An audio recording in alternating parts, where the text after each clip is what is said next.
Hello বন্ধুরা, এই একটা সিকি মালটা লেবু গাছ, মৌসুমি লেবু। এটা আমার 1 বছরের গাছ। এই প্রথম বছরই দেখো, এখানে দুটো, এই একটা, এই একটা, এই একটা, এই একটা, 6টা লেবু হয়েছে। আমার এটা 1 বছরের গাছ। এই গাছে আমি 6টা লেবু এবছর পেয়েছি।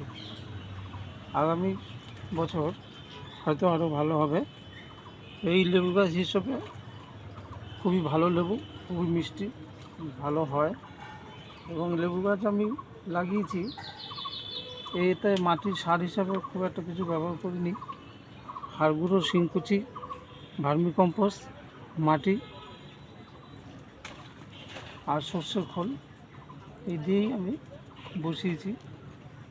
চাইলে তোমরাও বসাতে পারো, আশা করি তোমাদের কাছেও হবে।